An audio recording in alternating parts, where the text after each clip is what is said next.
নমস্কাৰ বন্ধুসকল আপোনালোকৰ কাৰণে লৈ আহিছোঁ এটা নতুন সাৰ্কুলাৰ ভিডিঅ' ইয়াত চাওক research assistant under finance economics affairs department আৰু ইয়াত টোটাল পোষ্ট আছে 5টা ইয়াত পোষ্ট কেইটা ইয়াত টেবুলটোত ভগাই দিয়া হৈছে আপোনালোকে চাই ল'ব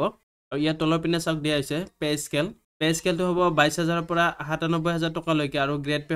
হ'ব 9400 টকা আৰু পেমেন্ট 3 এটা ভাল স্যালাৰি হ'ব ইয়াৰ কাৰণে এই চাকৰিৰ কাৰণে কি কি কোৱালিফিকেশ্যন লাগিব দেখুৱাই দিছোঁ আপোনালোকক তলৰ পিনে Educational qualification, degree in science, commerce or arts with statistics, mathematics and economics as one of the subject of study in degree course. এই যিকেইটা দিয়া হৈছে এইকেইটা ডিগ্ৰী কোৰ্সত থাকিব লাগিব যিকোনো এটা সায়েন্স কমাৰ্স আৰ্টস স্ট্যাটিস্টিক্স ম্যাথমেটিক্স और ইকোনমিক্স যদি থাকে আৰ্টছত ইকোনমিক্স থাকে আৰু কমার্স সায়েন্সত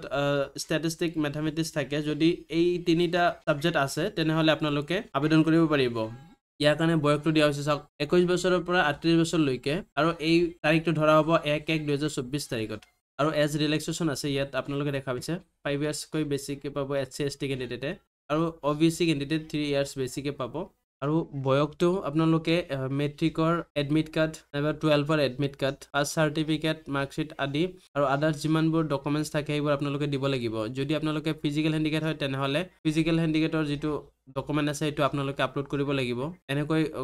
গভৰ্ণমেন্ট এমপ্লয়ি যিহতে আছে সিহতে যদি চাকৰি কৰি আছে তেনেহলে নো অবজেকশন সাৰ্টিফিকেটখন আপলোড কৰিব লাগিব আৰু ইয়াত 10 নম্বৰ পইণ্টত চাওক স্মল ফ্যামিলি নৰ্মছ যেটো আছে এটো আপোনালোকে ফৰ্মটো ফিল আপ কৰি দিব লাগিব স্মল ফ্যামিলি নৰ্মছৰ ফৰ্মেটটো মই ভিডিও ডেসক্ৰিপচনতো দি দিম তাৰ পৰা আপোনালোকে গৈ ডাউনলোড কৰি ল'ব পাৰিব স্মল ফ্যামিলি নৰ্মছ হৈছে আপোনাৰ যদি দুটা সন্তানতকৈ বেছি আছে তেনেহলে আপোনালোকে আবেদন কৰিব নোৱাৰিব আৰু ইয়াত তলত ইম্পৰ্টেন্ট সেকশনটো ইয়াতে দিয়া হৈছে চাওক starting date for online application 29 April 2024 ৰ পৰা লাষ্ট ডেট হ'ব ক্লোজিং ডেট হ'ব 29/5/2024 তাৰিখ লৈকে আৰু লাষ্ট পেমেন্ট কৰিব পাৰিব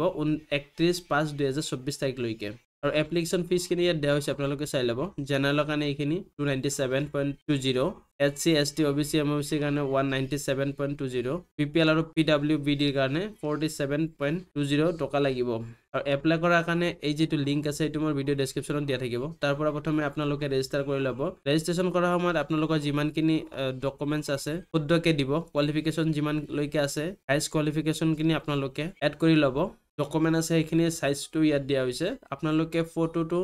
50 কেবিৰ পৰা 200 কেবিৰ ভিতৰত দিব লাগিব আৰু এইটো জেপিজি ফৰমেটত দিব লাগিব সিগনেচাৰটো ঠিক হেনকুৱা দিব লাগিব হেনকৈ দিব লাগিব আৰু বাকি যিমানবোৰ ডকুমেন্ট থাকিব সেইবোৰ আপোনালোকে পিডিএফ ফৰমেটত দিব লাগিব আৰু 2 MB যেতে তলত হয় আৰু যদি এইটো সাৰ্কুলাৰ বাবে আৰু কিবা যদি জানিব লগা আছে তেনেহলে ইয়াত হেল্পলাইন নম্বৰটো দিয়া হৈছে ওয়াৰ্কিং ডেজত আপোনালোকে ফোন কৰিব পাৰিব 10টা বজাৰ পৰা 6টা বজালৈকে আবেলি আপোনালোকে যেতিয়া ইন্টাৰভিউ কৰিবলৈ যাব তেতিয়া আপোনালোকৰ অৰিজিনাল ডকুমেন্টখিনি লৈ যাব লাগিব আৰু জেৰক্স কপি এটা লৈ যাব লাগিব তাত সেলফ এটেস্টেড কৰি দিব লাগিব অসমত 6টা জোন বনাই দিয়া হৈছে ইয়াত চাওক হাইলাকান্দি কৰিমগঞ্জ কাছাৰ এনেকৈ এইটো শিলচৰ জোনত পৰিব জোৰহাটত ইকিটা পৰিব নগাঁৱত এনেকৈ পৰিব আপোনালোকে চাই ল'ব কোকৰাঝাৰত পৰিব বঙাইগাঁও চিৰাং ধুবৰী গোৱালপাৰা এনেকৈ পৰিব আৰু গুৱাহাটীত এনেকৈ বৰপেটা বাক্সা এই ডিস্ট্ৰিক্টে পৰিব আপোনালোকে চাকৰি নতুন সাৰ্কুলাৰ পাবলৈ চেনেলটো সাবস্ক্ৰাইব কৰি কাষত থকা বেল আইকনটো দবাই ল'ব ধন্যবাদ